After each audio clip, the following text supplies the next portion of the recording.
교회학교 아동부 부장 집사님이 길을 가다가 교회에서 명석하기로 소문난 명석이를 만났습니다. 칭찬하고 싶어서 물었습니다. 여리고성을 누가 무너뜨렸지? 깜짝 놀란 명석이가 집사님, 제가 안 무너뜨렸어요. 하도 기가 차서 담임 선생님을 기도 시간에 만나서 얘기를 했습니다. 그 명석이에게 내가 여리고성을 누가 무너뜨렸냐 물었더니 지가 안 무너뜨렸다고 대답을 합디다. 그랬더니 담임 선생님이 부장님, 명석이는 착한 아이입니다. 지가 안 했다고 그러면 안 했을 깁니다. 마침 명석이 아버지가 지나가길래 또 말씀을 드렸습니다. 명석이 아버님, 제가 명석이에게 여리고성 누가 무너뜨리냐 물었더니 지가 안 했다고 그럽니다. 참 어이가 없지 않습니까? 그랬더니 명석이 아버지가 아이고, 그런 일이 있었군요. 저희 집에서 변상해 드리겠습니다. 여러분 한 분 한 분이 여리고성 안 무너뜨렸겠지만은 하나님께서는 오늘 아침 여러분들에게 여리고성을 정복하라 말씀하십니다. 그래서 오늘 설교 제목이 여리고성을 정복하라입니다. 어떤 분들은 그렇게 말합니다. 성경의 군사적인 용어, 전투적인 용어가 너무 많이 나온다고요. 그래서 현대적인 용어를 빌려서 여리고성을 섬겨라, 그렇게 말씀하는 게 어떻겠습니까? 라고 말합니다. 일리는 있습니다. 그러나 하나님의 교회는 놀이배가 아니라 군대입니다. 하나님의 백성들은 소풍 나온 사람들이 아니라 하나님 나라의 군사들입니다. 오늘도 우리가 살고 있는 이 도시, 내가 살고 있는 공동체를 복음으로 정복하라는 하나님의 말씀 앞에 우리는 순종하여 살아가는 것입니다. 세상 일이 너무 바빠요. 나는 나이가 너무 많이 들었어요. 약점과 연약함이 너무나도 많아요.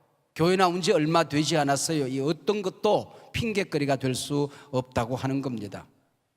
최근에 유엔이 우리 사람들의 연령을 재정립했습니다. 0세부터 17세까지를 미성년자라고 부릅니다. 18세부터 65세까지를 청년이라고 부르기로 했습니다. 저 아직 청년입니다. 66세부터 79세까지를 중년이라고 하고 80부터 99세까지를 노년이라고 부릅니다. 100살이 넘어서면 장서노인으로 부르기로 그렇게 했습니다. 그리고 재정립한 연령 기준을 발표하면서 재미있는 이야기를 부과하고 있습니다. 당신은 당신이 생각하는 것보다 훨씬 더 젊은 나이를 살아가고 있습니다. 자칫 우리는 앞서간 우리 윗세대들에 비추어서 자기를 생각하다 보니까 나는 늙었다라고 생각하는데 그러지 않습니다. 인생은 이모작 삼모작이니 지금 도전하십시오. 새로운 꿈을 꾸십시오. 새로운 일을 뭔가 계획하십시오 라고 조언을 하고 있습니다. 한국교회 선교 130년, 150년이 채 되지 않았습니다. 근데 너무 늙어버린 것 같아요. 널브러져 있습니다. 기독교 2000년 역사를 100살쯤 살아간 한 사람에 비유한다고 한다면 130년 된 한국교회는 이제 막 6.5세쯤 됩니다. 7살이 채 되지 않습니다. 어린아이입니다. 더 성장해야 됩니다. 더 자라야 됩니다. 꽃 피워야 됩니다. 열매를 더 많이 나누어야 될 때를 우리는 한국교회는 살아가고 있다고 하는 것이지요. 한국교회 다시 힘을 내고 다시 일어서고 다시 세계로 뻗어갈 꿈을 꾸어야 할 때입니다. 저 자신부터 늘 꿈과 희망 속에 살아가다가도 문득 이 나라를 생각하면, 한국교회를 생각하면 걱정이 되고 두렵기까지 합니다. 대한민국 이 나라가 세계 제1 저출산 국가, 고령 사회가 되어져 가고 있습니다. 세상은 너무 악해졌습니다. 사람들이 너무 이기적이고 분별이 없어 보입니다. 대한민국 주변 정세는 불안하기 짝이 없습니다. 미래의 과학이 얼마나 급속도로 발전되고 있는지 우리가 가지고 있는 신앙을 무력화시킬 것이라고도 합니다. 세상을 대약하고 변화시키기에는, 세상을 변화시키기에는 교회의 약점이 너무 많아 보입니다. 그래서 혹자들은 21세기의 유일한 희망은 예수님이 다시 오시는 길밖에 없다. 예수님이 재림하셔서 우리를 새하늘로 새 땅으로 인도하는 이 길만이 우리의 희망일 수밖에 없다라고 말하는 사람들이 있습니다. 세상은 너무 커 보이고 우리는 유약해 보이기만 하는 이 심리의식을 메뚜기 컴플렉스라고 하죠. 12명의 정탐꾼이 가나안 땅에 들어갔습니다. 믿음을 가진 갈렙과 여호수아, 여호와께서 우리와 함께 계시면 능히 저 땅을 정복하리라고 말했지만 10명은 저들 앞에 우리는 메뚜기와 같다, 주눅이 들어서 돌아왔습니다. 이런 심리 상태를 메뚜기 컴플렉스라고 합니다. 이런 메뚜기 컴플렉스에 시달리는 사람들을 향하여 아무리 세상이 커 보여도, 세상이 어려워도, 여러분의 환경이 어떤 형편과 고난에 처해 있다 할지라도 하나님의 은혜는 더 크다라고 외치는 한 사람이 있습니다. 미국 켄터키 주에서 사역을 하고 있는 카일 아이들먼이라고 하는 사람입니다. 어느 날 이 사람이 자신의 저서를 사인회를 갖고 있었습니다. 어떤 분이 사인을 받아가지고 가면서 종이 쪽지 한 장을 손에 들려주고 갔습니다. 펴보니 히브리서 12장 15절이라고 쓰여 있었습니다. 주머니에 넣어두었다가 집에 가서 펼쳐보았습니다. 내용인즉슨 하나님의 은혜에 이르지 못하는 자가 없도록 하라는 말씀이었습니다. 어려움 속에 빠져 살아가는 사람들, 절망 가운데 살아가는 사람들, 위기에 널브러져 있는 사람들, 인생의 짐이 너무 무거운 사람들, 그 한 사람 한 사람에게 하나님의 은혜에 이르지 못하는 일이 없도록 하라는 하나님의 말씀입니다. 이 말씀을 묵상하다가 책 한 권을 쓴 것이 바로 하나님의 은혜가 더 크다라는 책입니다. 그는 이 책에서 그렇게 말합니다. 우리의 큰 죄보다 하나님의 용서가 훨씬 더 큽니다. 우리의 커다란 수치보다도 하나님의 자비가 훨씬 더 큽니다. 우리의 커다란 상처보다도 하나님의 치유가 더 큽니다. 우리의 큰 분노보다도 하나님의 평안이 더 큽니다. 우리의 커다란 실망보다도 하나님의 평안은 훨씬 더 큽니다. 우리의 연약함보다도 하나님의 능력은 큽니다. 우리의 절망보다도 하나님의 능력은 더 큽니다. 은혜가 더 크다. 은혜가 더 크다. 여러분이 어떤 상황이 있다고 할지라도 하나님의 은혜가 더 크다 믿으시기 바랍니다. 오늘 본문을 통하여 하나님 말씀하십니다. 난공불락의 성, 금성철벽의 성 여리고성 무너졌다. 그대들을 가로막고 있는 요단강 갈라질 것이고 홍해는 갈라질 것이고 여리고성은 무너질 것이다. 복음으로 도전하라, 믿음으로 도전하라 말씀하십니다. 여러분의 여리고성은 무엇입니까? 우리가 살고 있는 이 도시를 정복하는 것이 하나님의 비전입니다. 우리 기독교는 산 위의 종교가 아닙니다. 도시의 종교입니다. 예수님께서 십자가를 지시기 위하여 지금 예루살렘을 향하고 있었습니다. 근데 갑자기 제자들과 함께 남쪽으로 내려가던 발걸음을 돌이켜서 북쪽으로 가고 계셨습니다. 변화산으로 알려진 헤르몬산에 올라가기 위해서였습니다. 가는 길목에 가이사랴 빌립보라는 한 도시를 만나게 됩니다. 제자들을 그 도시에 보내지요. 그리고 돌아오고 난 다음에 묻습니다. 이 도시 사람들이 나를 누구라고 하더냐? 선지자 중에 한 사람이라고 합니다. 메시아로 믿는 사람은 아무도 없습니다. 그 얘기입니다. 그때 주님께서 소중한 질문을 남기지요. 그러면 너희는 나를 누구라고 하느냐? 베드로가 말합니다. 주는 그리스도시요 살아계신 하나님의 아들입니다. 이 반석 위에 내 교회를 세우리라 말씀하십니다. 우리 주님께서 교회를 세우시겠다가 약속한 장소가 어디입니까? 우상의 도시입니다. 온갖 우상들이 창궐했던 그 도시입니다. 예수님께 무관심했던 그 도시입니다. 제자들을 우습게 보던 그 도시였습니다. 바로 그 도시에서 내 교회를 세우리라 말씀하신 것입니다. 여러분, 어차피 교회는 우상의 도시 한복판에 세워지는 겁니다. 교회는 무릉도원에 세워지지 않습니다. 산꼭대기에 세워지지 않습니다. 교회는 도시 한복판에 세워집니다. 교회를 공격하는 공격이 난무하고 우상들이 우글거리고 유혹과 시련이 있는 곳, 바로 그곳에 교회는 세워지도록 되어 있다고 하는 것이지요. 이게 마태복음 16장의 사건이거든요. 16장 다음으로 가면 17장에 나오겠죠. 헤르몬 산에 오릅니다. 변화산에 오릅니다. 거기서 우리 예수님은 제자들과 함께 신비한 경험을 합니다. 산 아래 9 제자를 남겨두고 베드로, 요한, 야고보를 데리고 변화산에 오릅니다.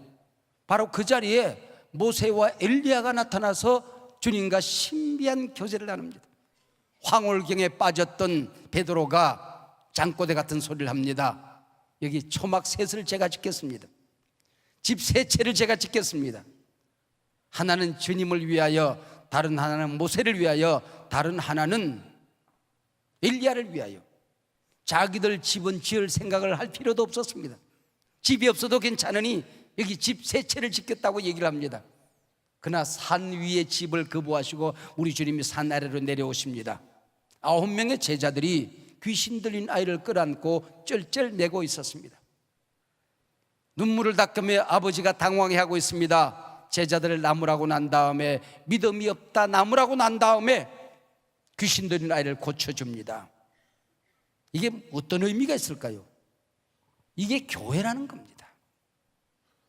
산꼭대기의 황홀경 속에 빠져 있는 것, 서더운 꼭대기에서 우리만 즐기는 것, 집 짓고 살아가는 것, 이게 교회가 아니라는 겁니다. 문제가 있는 곳, 아픔이 있는 곳, 귀신들이 우글거리는 곳, 쓰러져 넘어져 있는 곳, 울고 있는 그 아버지가 있는 곳, 그곳으로 내려가 그것을 치유하는 것이 교회라고 하는 것이 주님의 말씀이었던 계시요. 주님은 모세의 장막을 거부하셨습니다. 계명과 율법, 성경을 공부하는 것 귀한 일이지만은 그것이 나를 변화시킬 수 없는 것이라고 한다면, 우리 가정을 변화시킬 수 없는 것이라고 한다면, 우리 공동체를 바꿀 수 없는 것이라고 한다면 그것이 무슨 의미냐 그 얘기죠. 말씀 들고 내려가는 것이 교회다. 예언이 산꼭대기에서 신비 경험이라고 한다면 그게 무슨 의미가 있겠냐 그 얘기죠. 그 예언의 말씀을 붙들고 절망에 빠진 사람들을 살려내는 겁니다. 쓰러진 사람들을 일으켜 세우는 겁니다. 상처입은 영혼들을 고치는 것입니다. 도시를 바꾸어내는 것입니다. 이게 교회라고 하는 거죠. 예수님 자신을 위한 장막도 거부하셨습니다. 콘스탄틴 대제 이후 기독교는 장막 짓는 일에 모든 힘을 다 잃어버렸습니다. 예배하기 위해서, 우리가 교제하기 위해서, 섬기기 위해서 이 장막이 필요하지요. 그러나 이것은 세상을 정복하기 위한 전초 기지에 불과한 것입니다. 이 교회가 우리들만의 산꼭대기의 황홀경이라고 한다면 무슨 의미가 있겠냐 그 얘기죠. 은혜가 깊을수록 더 큰 능력을 가지고 세상으로 나아가야 됩니다. 행복할수록 더 아름다운 행복을 끌어안고 세상으로 내려가는 것, 이게 교회라고 하는 것이죠. 여러분, 세상을 두려워하지 마시길 바랍니다. 세상보다 은혜가 더 큽니다. 하나님의 능력이 더 큽니다. 복음의 능력이 더 큽니다. 제가 오래전에 중고등부 학생들 수련회를 인도하고 있었습니다. 설교가 끝나고 기도회를 막 시작했을까요? 한 200여 명 모여서 무릎을 꿇고 기도하고 있는데 그 자리에 생쥐 한 마리가 나타났어요. 이 학생 다리 밑을 아마 지나간 것 같아요. 이 학생이 기절을 했습니다. 제가 나중에 그렇게 얘기했습니다. 얘야, 200명이나 있는 이 자리에 생쥐가 나타났으면 생쥐가 기절을 해야 되겠니? 네가 기절을 해야 되겠니? 근데 왜 네가 기절을 하니? 여러분, 우리가 가지고 있는 능력이 얼마나 엄청난 것입니까? 천지 우주 만물을 만드신 그분이 우리 아버지입니다. 그분이 우리를 사랑합니다. 우리와 함께 하겠다 약속하고 있습니다. 여러분, 왜 당신이 기절을 하십니까? 왜 두려워하십니까? 왜 놀라십니까? 두려워하지 말라, 놀라지 말라, 강하라, 담대하라, 내가 너와 함께 하느니라. 여러분, 세상이 왜 교회를 공격하는지 아십니까? 두렵기 때문입니다. 왜 타 종교가 교회를 비판하는지 아십니까? 교회가 두렵기 때문입니다. 여러분, 우리 한국교회는 130년 만에 한국 최대 종교가 되었습니다. 수천 년의 종교 역사를 뛰어넘은 겁니다. 두려운 존재지요. 근데 왜 여러분들이 두려워하십니까? 왜 우리가 놀라야 되는 것입니까? 오늘 본문은 여호수아 5장과 6장입니다. 오늘 본문의 내용을 시작하는 5장 1절을 펼쳐보면 이스라엘 백성들이 기적적으로 하나님의 은혜에 의하여 요단강을 건너왔다는 사실 때문에 아모리 왕과 가나안의 모든 족속들이 간담이 서늘해졌습니다. 두려워 떨기 시작했습니다. 우리가 구원받았다는 사실 한 가지 때문에, 교회는 하나님이 살아계시다는 한 가지 사실 때문에, 우리 한 사람 한 사람이 하나님의 자녀가 되었다는 이 사실 때문에, 성령이 우리와 함께 하신다는 이 사실 때문에, 믿음의 핵폭탄을 가지고 있다는 이 사실 때문에 세상은 두려워 떨고 있는 것입니다. 복음 들고 나아가면 길이 열려집니다. 복음을 던지면 역사는 나타납니다. 믿음으로 기도하면 기적은 일어납니다. 죽었던 영혼이 살아납니다. 잃어버렸던 영혼들이 돌아오는 역사가 일어나게 되는 것입니다. 교회는 세상을 바꾸는 어마어마한 능력들이 있습니다. 얼마나 많은 무기들이 교회 안에 있습니까? 이 무기들을 왜 녹슬게 만들어 놓았습니까? 사용하라고 하는 것이죠. 어차피 교회는 도시 한복판에 세워집니다. 세상 사람들과 더불어 살아가는 게 교회입니다. 도시의 빛이 되어서 교회는 세상을 밝게 만드는 겁니다. 공동체의 소금이 되어서 그 공동체를 살맛나게 만드는 겁니다. 도시를 변화시키기 위해서, 도시를 바꾸기 위해서, 공동체 하나님의 나라를 선포하기 위해서 교회는 이 땅에 존재하는 것입니다. 이처럼 기독교는 도시의 종교입니다. 여러분의 도시는 어디입니까? 작게는 여러분의 가정이 여러분이 복음으로 정복해야 될 도시입니다. 여러분의 소그룹이, 사역 공동체가, 아니 여러분의 일터 직장이, 그 직장의 한 부서가 여러분이 정복해야 될 도시입니다. 우리가 몸담고 있는 이 도시, 우리가 정복해야 될 도시입니다. 우리가 살아가고 있는 이 시대, 온갖 어려움들이 우리 앞에 도사려 있습니다. 우리를 위협하는 온갖 상황들이 우리를 두렵게 만들고 있습니다. 그러나 기죽지 마십시오.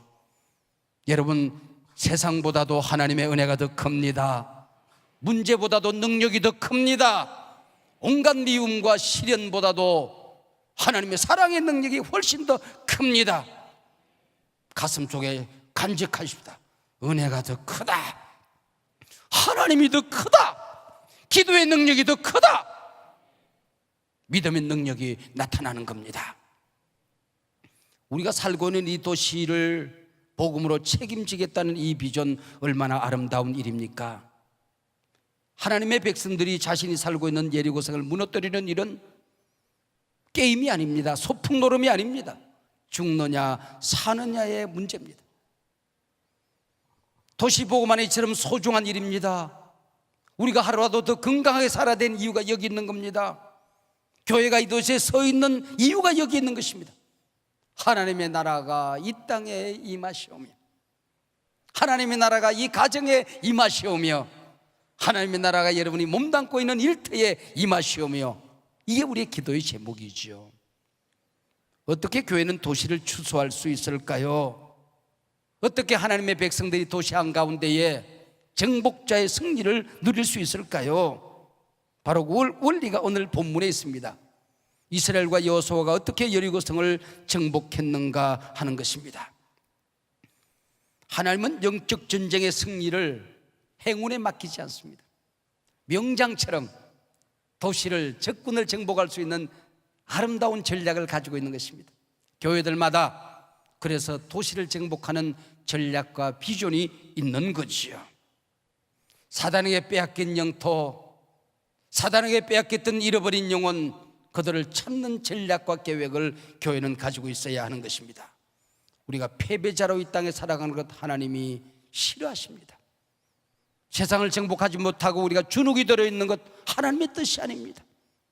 교회가, 가정이, 우리의 자녀들이 기죽어 웅크리고 있는 것, 이건 하나님의 계획과는 아무런 상관이 없는 것입니다.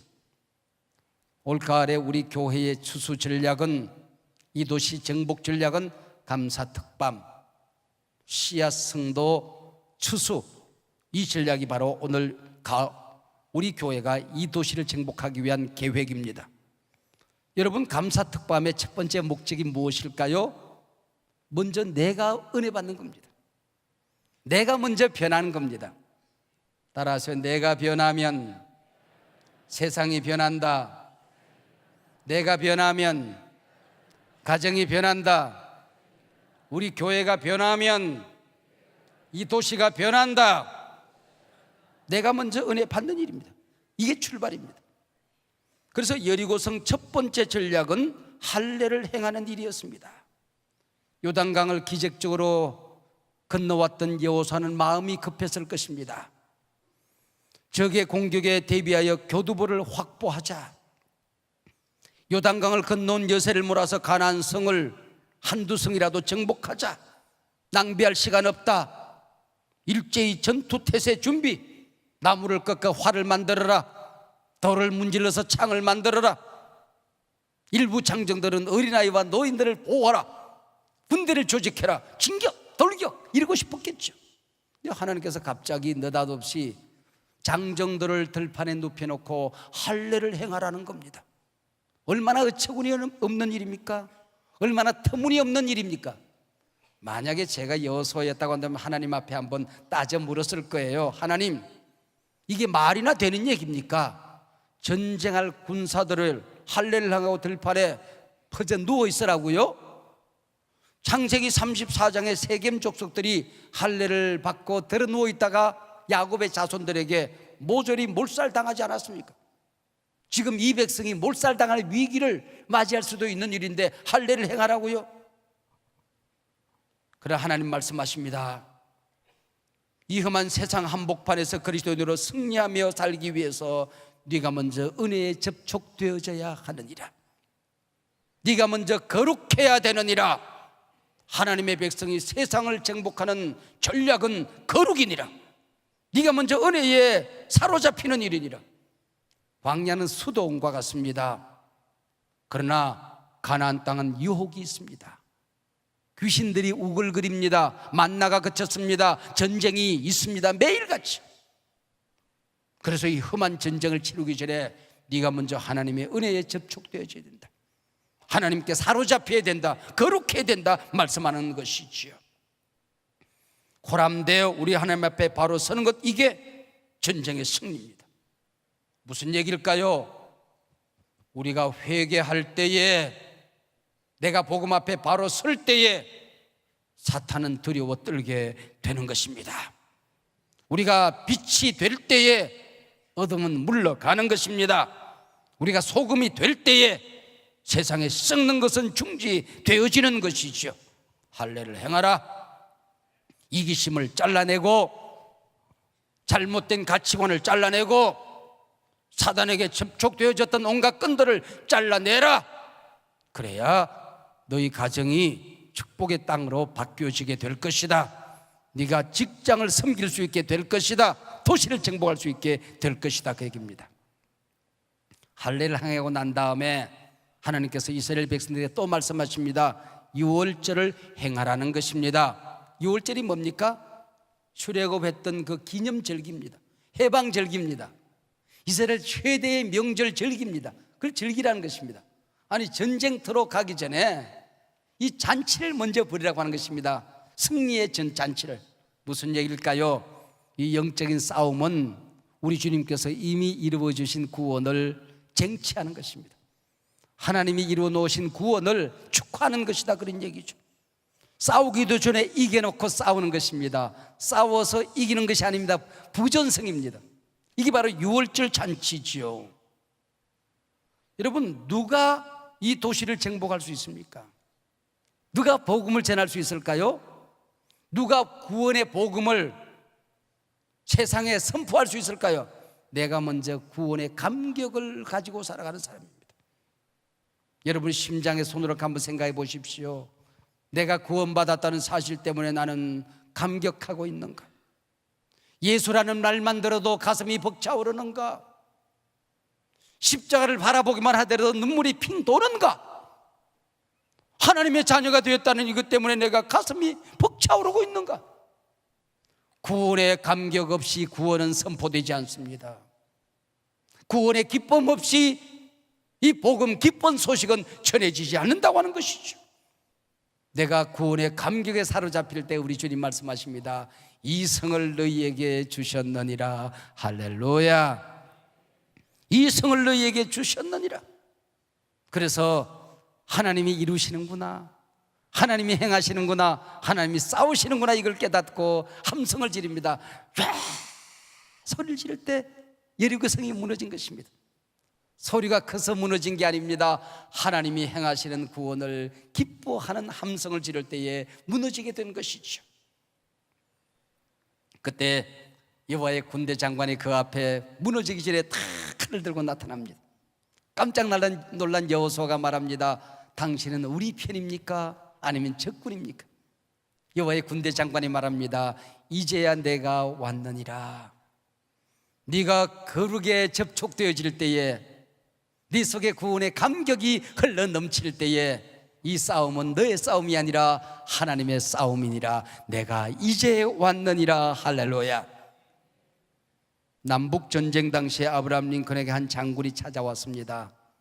북군은 커다란 위기에 빠져 있었습니다. 폐하, 이때에 하나님이 우리 편에 계시다면 얼마나 좋을까요?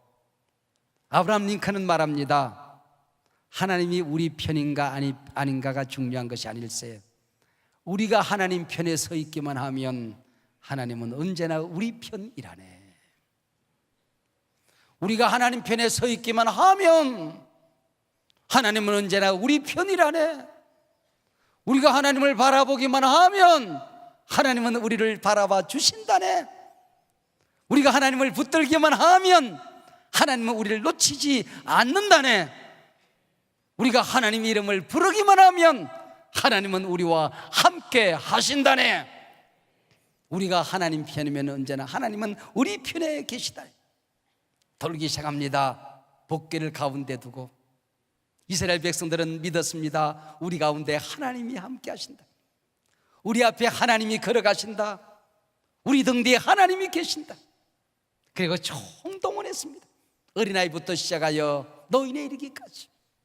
교회는 마음이 하나가 될 때에 능력이 나타나는 겁니다. 기도로 도는 겁니다. 한마음 한뜻이 되어서. 이 도시를 복음 안고 도는 것입니다. 한마음 한뜻이 되어서. 우리가 만나는 사람들을 주의 이름으로 섬기는 것입니다. 한마음 한뜻이 되어서. 이게 도는 거지요. 돌고 돌면 무너지게끔 되어 있는 것이죠. 복음으로 너의 여리고성을 정복하라. 복음으로 내게 맡겨진 사람들을 변화시키고 바꾸어내라. 유석경이라고 하는 청년 여자 전도사님이 계십니다. 신대원 졸업반 한 학기를 남겨두고 직장암 말기 판정을 받습니다. 지금 당장 수술을 받으면, 항암 치료를 시작하면, 방사능 치료를 시작하면 1년쯤 살 수 있다는 의사의 진단이었습니다. 수술을 시작하겠다는 의사 앞에 수술 동의서에 사인을 거부합니다.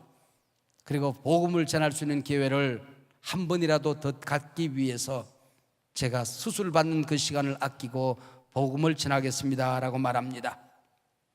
그런 의사에게 그렇게 말합니다. 잃어버린 영혼이 주님께 돌아오는 것을 보는 것만큼 내게 더 큰 기쁨과 행복은 없습니다.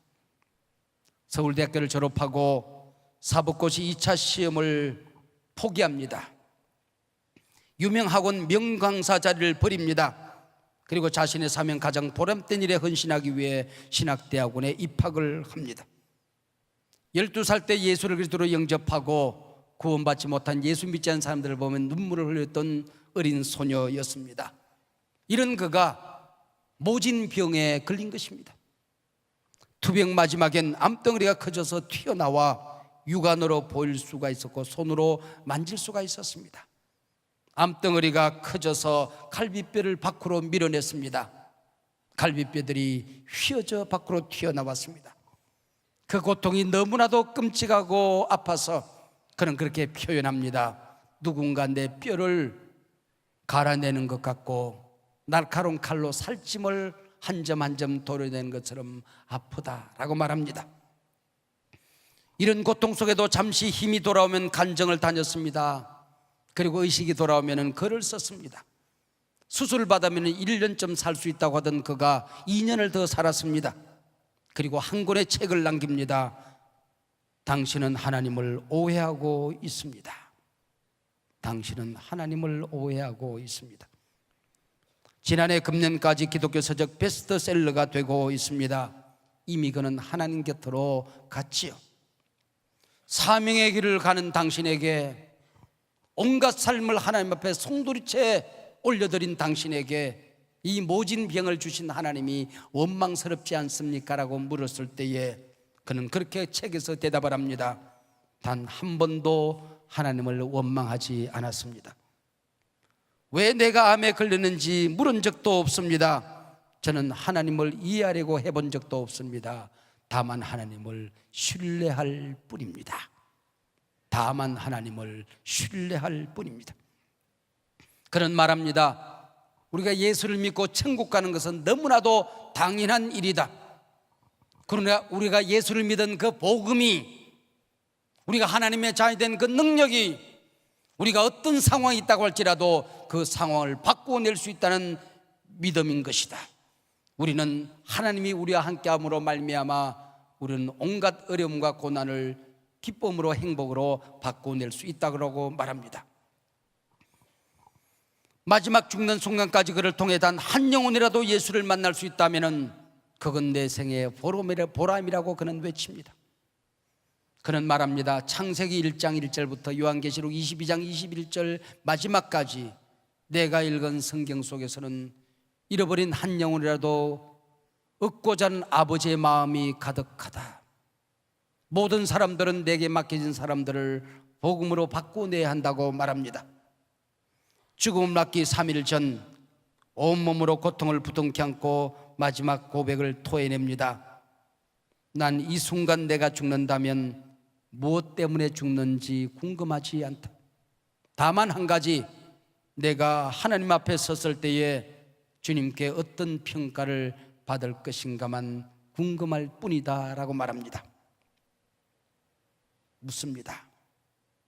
당신의 도시는 어디입니까? 당신이 무너뜨려야 될 예리고는 누구입니까? 내가 먼저 은혜에 접촉되어져야 됩니다. 내가 먼저 거룩한 것이 세상을 바꾸는 출발입니다. 내 속에 구원의 감격이 불타오를 때에 구원의 복음으로 세상을 바꾸어낼 수가 있습니다. 주님 말씀하십니다. 기도로 돌아라 너희 가정을, 말씀으로 돌아라 너희 일터를, 섬김으로 돌아라 이 도시를. 반드시 정복되어지고 무너지게 될 것이다. 기도하십시다. 하나님 아버지 고맙고 감사합니다. 오늘 아버지 하나님, 이 나라 이 민족 아버지 나라로 올려드립니다. 한국교회 주님 불쌍히 여겨 주시옵시고, 우리 교회 20년 전 이 도시에 세워주신 것은 우리의 도시를, 우리에게 맡겨진 이 시대 사람들을, 이 민족을 복음으로 정복하기 위함이라 말씀하시고, 오늘 아버지님 내게 주신 여리고성을 발견하고 그 도시를 복음으로 정복하고 말씀으로 정복할 비전을 가슴에 부둥켜 안고 일어서게 하여 주시옵소서. 예수님 이름으로 기도하옵나이다. 아멘.